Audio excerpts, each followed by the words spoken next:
Reading story. Retired couple back to the U.S. These three strugglers sent this retired couple back to the U.S. after a move overseas. Not every retirement dream works out quite as expected. Sometimes there are unexpected U-turn. When Kate and Don Moose retired to Portugal in 2018, they had done a lot of research and learned many of the ins and outs of the complicated process of being an expat abroad.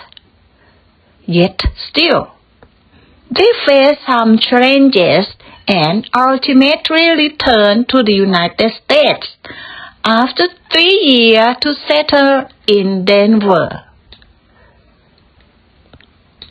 It's not that easy to be an expat in Portugal as people seem to think, said Kate Moore, 71. More than 10,000 Americans live in Portugal as of 2022,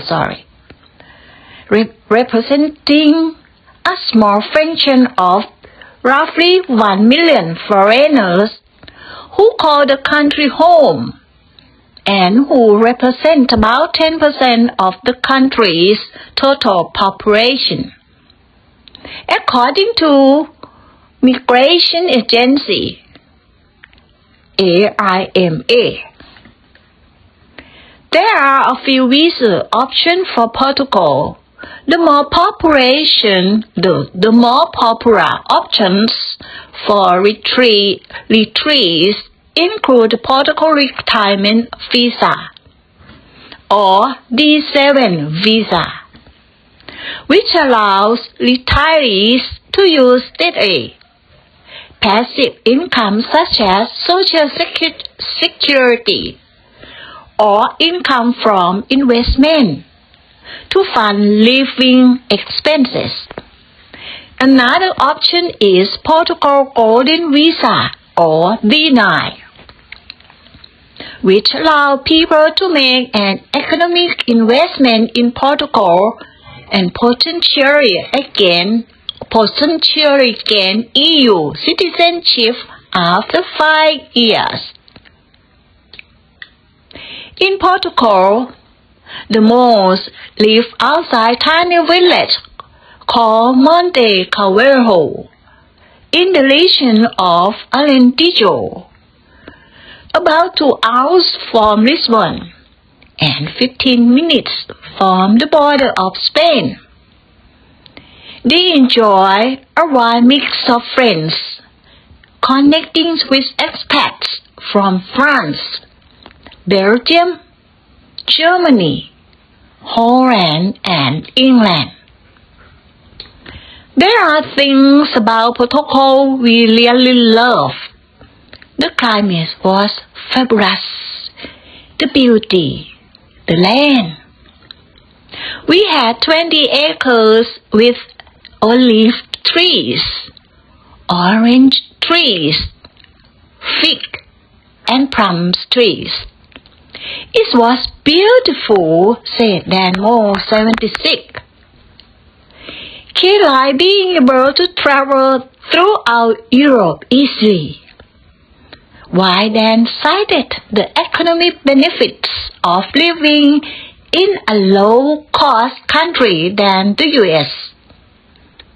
They love hiking in the beauty of the mountains, along sheep meadows, winding through tiny stone construction villages, and seeing castles and ancient Roman roads throughout a country lit with history.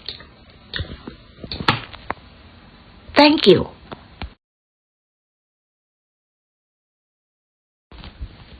When you can't defend yourself and make yourself understood. You are vulnerable, Kate said. A lot of expats are seen as a money tree to be shaken, and we were. It was difficult. You figure out the grocery store. You figure out the pharmacies. You shop at the markets. Sometimes people help you. Sometimes they don't, Kate added. But as soon as they realize you're an expat, many, not all, try to overcharge. It's hard being on the defense against that. If they had to do it over again, the Moses said, they would not have gone to such a rural part of the country due to the language barrier. There is not a good relationship between U.S. banking and the Portuguese system, Kate noted. Even filling out a form, a Portuguese phone number does not fit in the format of a U.S. phone number. And that would flag us as being out of the country. We always had to maintain a U.S. address and phone number.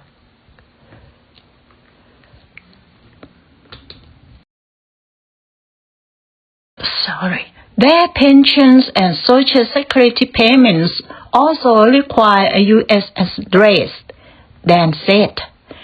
The stress of managing their finance in Portugal weighed on them. It creates friction in your daily life, according to Dan. For example, they had a significant portion of their assets invested with a brokerage firm in the U.S. When the firm realized the Moses were in Portugal, their accounts were deactivated and they could not access their money until it was eventually sought out. A lot of people who move overseas don't understand all the complexity it involves, especially with finance, Dan said. If we were to do it over, we would have done more homework about the management of our finance before we left, Kate added. For healthcare, Kate and Dan initially had private health insurance, but after age 70, they said they were no longer eligible for private insurance as expats. The public health system is decent, but it's not the same as private insurance, Kate said. The COVID-19 pandemic also spurred that return to the U.S. as the lockdown phase in Portugal was more severe than in America. They said they felt very isolated in their rural village. The language barrier also made it harder to get health care. Finding caregivers that spoke English was hard. And although they were in good health, the Moses worried. Imagine you're 72 and you have to go to the hospital. Very few people speak English.